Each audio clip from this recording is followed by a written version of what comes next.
or we will be shortly, from Fort Worth Zoo with Adam Hartstone Rose of North Carolina State University.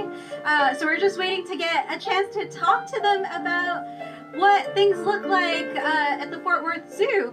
Hello, Adam. How's it going? It's going great. It's been an amazing day.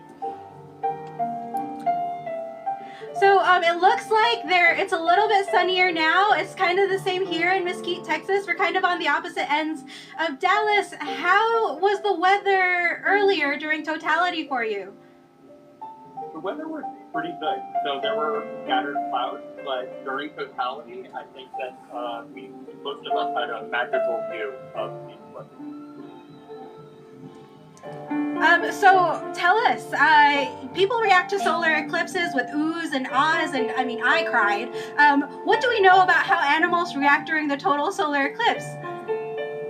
We don't honestly know very much about how animals react during a solar eclipse, but we know a little bit more now than we did an hour ago.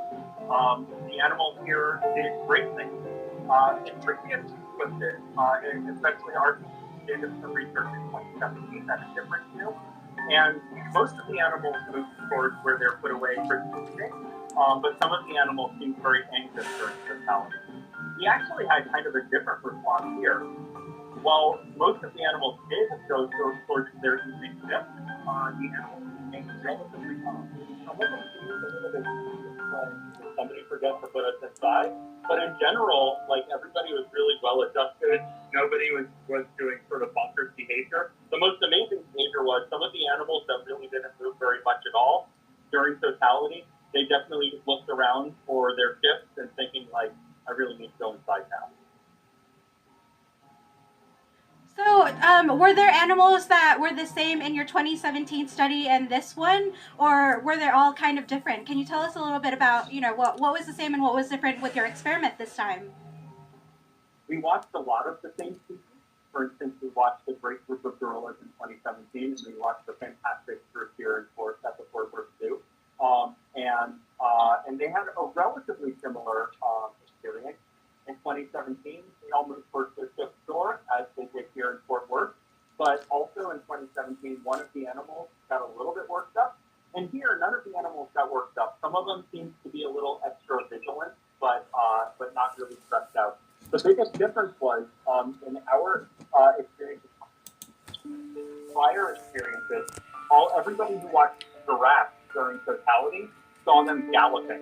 And here at Fort Worth, the giraffe herd remained relatively calm. Maybe they sort of gathered together a little bit more. They gathered towards their evening shift area, but nobody seemed super stressed out. How did you decide to start studying this research question about animals and their reactions to totality? It was really an accidental thing. I was a professor at the University of South Carolina and affiliated with the Riverbank Zoo, both of which were on the path of totality in 2017. And we kept getting questions from the public about what do animals do during eclipses. And the truth is that we didn't know very much. We still don't know that much. But because of this lack of data, we decided to do a big study. And it turns out our study in 2017 was the largest study of animal behavior during an eclipse in almost 100 years. The previous study was done during an eclipse in 1932. And in basically all of those intervening years, there was sort of an observation of one species here and one species here, but nothing really comprehensive. So we did that comprehensive study in 2017, and here we came to try to findings and discover new stuff as well. What is next for you and your team? Any other eclipse chasing plans coming up? Prior to 2017, I actually wasn't interested in eclipses at all. I know, almost jaded. And 2017 was mind-blowing. It was so cool. Coming here to Fort Worth, especially the Fort Worth Zoo, has been so welcoming and such an amazing organization to work with. I'm totally hooked now. I'm an eclipse chaser for sure. So we're planning to go to Spain in 2026. Maybe we'll go to Iceland. That same eclipse passes through Iceland. And then we're really excited about an eclipse in 2030 that's going through Africa and Australia. And then we'll be able to watch in the wild a lot of the animals that we've observed in captivity. That's so great to hear. Adam, thank you so much for joining us. I'm so glad that the sun peeked through and gave you a little something. I mean, we were also on edge here waiting for that. So, you know, kudos and good luck with all of your research. Thanks for joining us. Thank you. It was an extraordinary day at the zoo.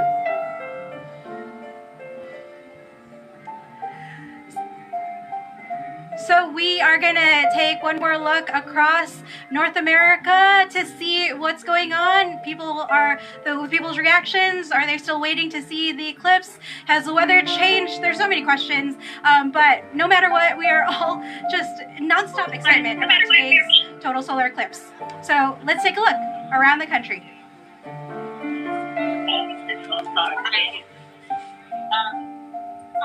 It's so nice to meet you.